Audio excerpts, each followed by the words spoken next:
Matagumpay na naisakatuparan ang outreach program activity ng Police Regional Office 8 sa mga mag-aaral ng Kauswagan Elementary School at sa tatlong magkakapatid na may espesyal na pangangailangan na benepisyo ng naturang aktibidad sa pamamagitan ng programa na Jacob's Care to Serve and Share sa Palo, Leyte. Ang naturang aktibidad ay pinangasiwaan ni Police Brigadier General Jason L. Capoy, Regional Director sa pamumuno ni Police Colonel Jennifer R. Sompo, Community Affairs and Development Division o ARCAD, sa pakikipagtulungan ng Pro-8 Press Corps na pinangungunahan ng kanilang presidente. Sa programang Jacob's Care to Serve and Share, ipinagkaloob sa mga 107 mag-aaral ang mga school supplies at snacks sa Kauswagan Elementary School. Sa pagpapatuloy ng programa, layunin nitong matulungan ang iba pang nangangailangan, kaya't bumisita din ang Pro-8 sa isang pamilya na binubuo ng 3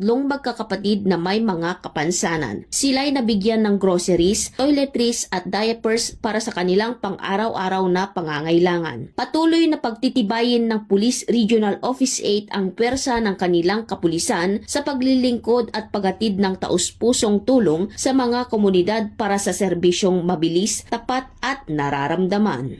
Mula dito sa Eastern Visayas, ako ang inyong PNN correspondent, Patrolwoman Palafox, alagad ng batas, tagataguyod ng Balitang Pulis.